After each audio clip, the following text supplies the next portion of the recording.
Okay, moving into real sport. Over the weekend, the big game, Manchester City versus Spurs, a crazy game, which ended up with Spurs winning 3-2. I want to say a Spurs Antonio Conte late special, because we saw that from Bergwijn, with Harry Kane heading home the winning goal. Chuck, my question now, with City being 6 points still ahead of Liverpool, but now Liverpool have the game in hand and can reduce that to 3 points. Do you still have Manchester City as the favourites for this season's EPL title? If the question is favourites, yeah, definitely. I think they are still the team to beat. And I think, man, as much as that was a great game, it was still a surprise result. End of the day, no one is expecting City to drop points. And if City are going to drop points, I don't think then Liverpool would go on a clean run and then chase them. So I still have City as favourites. Look, maybe, as people would traditionally say, which is in the Champions League, they scored 5 and on the weekend didn't have enough to put Tottenham. Yeah. Should have saved more. You should have saved the goals, because that's how it works. You can put it in the kitty and then you can draw it out in the next game. Although I will say, for Raheem Sterling, he should have saved his goals, because, I mean, at this point he scores in patches. But look, I still think Manchester City are very strong. It takes a lot to stop them. I mean, Sporting found that out the hard way. I mean, that tie is done and dusted. I think their eye maybe was on the Champions League, and they thought that this was a formality, because Spurs have been quite poor this season. But I think something's come together for Conte. But are City favourites still? I think, man, in terms of personnel and the options that they have, it's hard to look past City for me. If you look at Liverpool, if you take out a Mane or a Salah or someone who is key, well, AFCON would say otherwise, but I still think they can be derailed if you lose one of those key talents, where I don't think that's the same with City. I'm starting to think differently about that. Just to piggyback off that point with Liverpool, because of it was 2 games in the EPL, if I'm not mistaken. Yeah, it wasn't them. But to be fair, when we spoke about this, and I said that as well, that I foresee them suffering because of AFCON. You know, at the time though, I did not realize that the 2 stars, Mane and Salah, are only going to miss 2 games. But with the reinforcements of Diaz and with Jota having become what he's become, I think they can manage, you know, in most games in the EPL. And them, because they are in a class with City by themselves regarding the rest of the league table. But I still do think, much like you have to view City as favourites still, particularly because you would think that Liverpool have to beat City when they come to the Etihad. And yes, as much as we've seen Palace go there and do it, as much as we've seen Spurs, who have now done a double, I don't even know how Spurs have done a double over Manchester City. And what's this game, you can't really call it a fluke. It's not what the first game was, where they hit them early and then held on. No, it's hard. It's hard to say how, because it is the talent that Spurs have in terms of those 2 guys again, which we'll get into. You know, whereas City everywhere, like teeming with talent.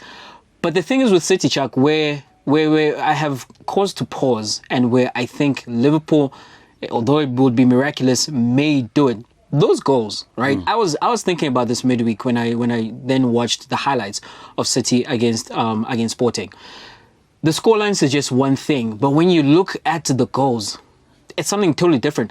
Same thing against Arsenal. Same thing against Leipzig when they put 6 past Leipzig. There are own goals. There are penalty goals. There are long distance shots from defenders. There are set piece goals, and there are deflected goals. In the game, in this game against Spurs, it's Hugo Lloris having a goalkeeper gaffe where he spills the shot from Sterling, and then they capitalize on that. And then it's a Mahrez penalty.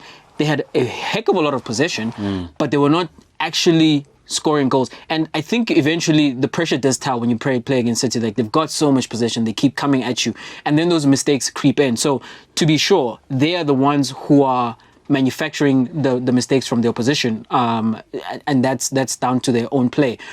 But in a game where it is clean, where it's gonna happen, perhaps where they need to score those many goals, I think the lack of a Harry Kane type of striker is something that will show up. Still favourites, yes, but I think sometimes some of those results have flattered them, to be honest, a little bit. And I'll come back to this. For example, there's a way to play against Pep Guardiola's teams.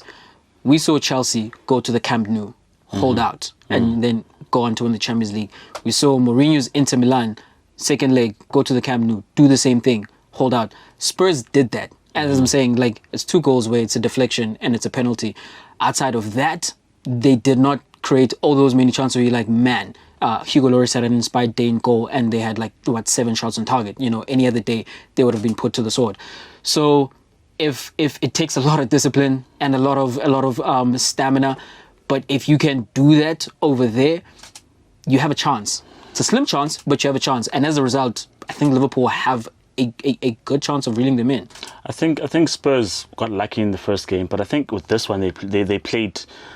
I say they played out their socks even, because I think they were at the very peak of their powers. I mean, one thing I think they did by adding Kulusevski is giving them proper options in terms of the counter-attack. I think Ubergua and Lucas Moura, sometimes they're not really in the right spot in terms of when you're trying to hurt a team. But a couple of times in the second half, when they're going on the counter, Kulusevski is wide. Sonny's got the ball, and you're really thinking about 2 particular options that could be played to them. And so before it was just Sonny going to get to Harry Kane because it was obvious, but now they've got options. But I'm thinking to myself, how many teams hit that height to hurt City, and how often can they do it? And I'm not to say which then you can hurt Liverpool easier. No, it's not the case, because obviously they, as we've said, are a cut above those 2 teams.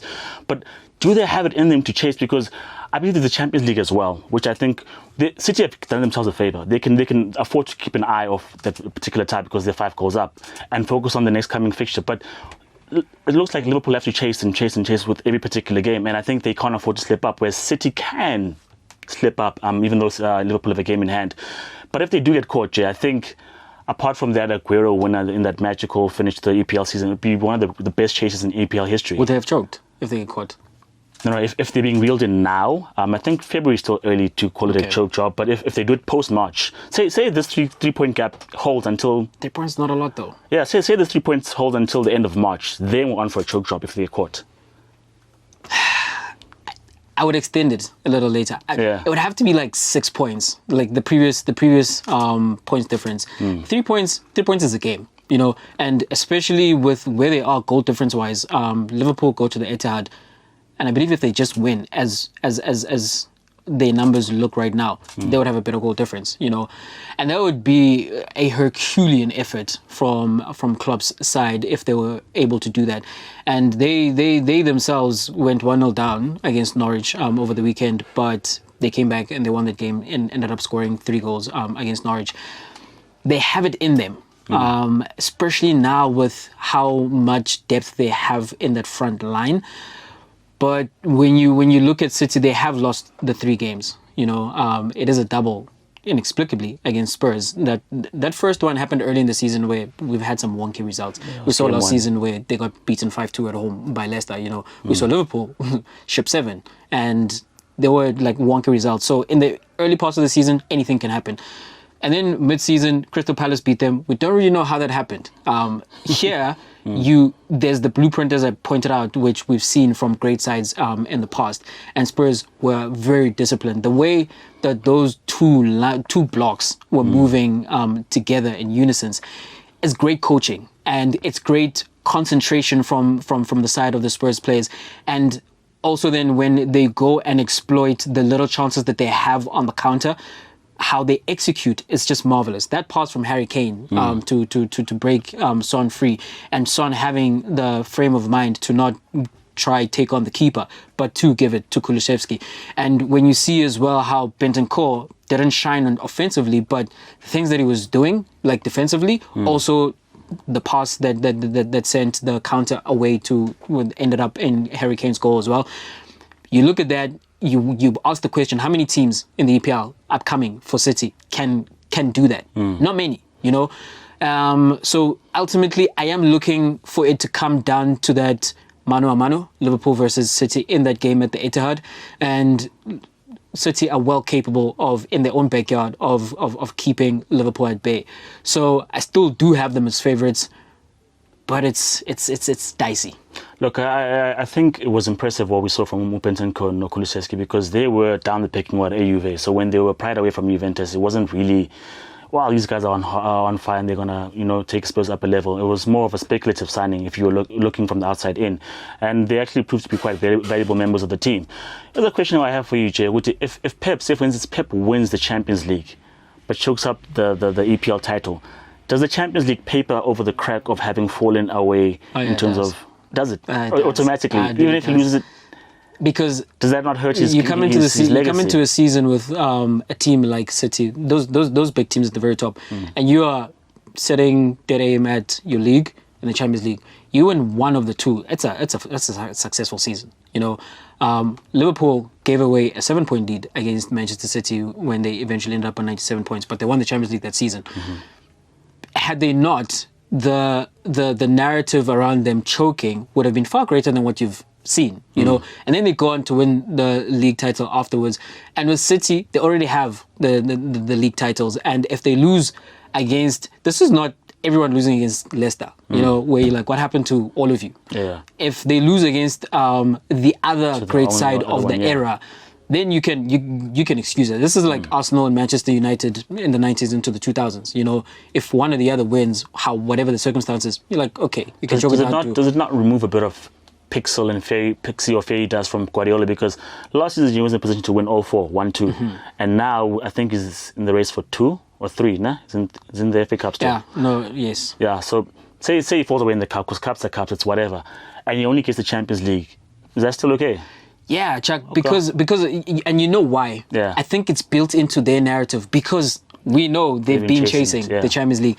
So if they do that, that's the final frontier. It would be hypocritical from all of us to then come back to like, yeah, but then you did not win the treble or the double. You know, when we've been saying the league title is not as we're not as impressed anymore by City winning the league title. So sure, if they lose it, we're going to have some things to say about that. You know, couldn't quite keep to it. But also, you know, bearing in mind, coming into the season, we were bemoaning the fact that they didn't end up signing a Harry Kane, and they might struggle without a striker number 9. You know, and for them to have done as well as they've done, sure, the narrative just does shift when you become more successful. But going back to that, we'd be looking at it like it's a great job still to come in second off of goal difference or a point. I don't think it's something to be ashamed of. It's Manchester United, Manchester City that particular season. You remember the Aguero goal more than you remember United shipping those 6 goals at home against Manchester City to make the goal difference what it was. You know, so I don't think it would if they win the Champions League. Man, that's a band-aid over everything. To Spurs and their personnel, right? So what happened over the weekend? We saw that Harry Kane and Heung-min Son moved to the top of the table in terms of goal contributions between teammates in Premier League history.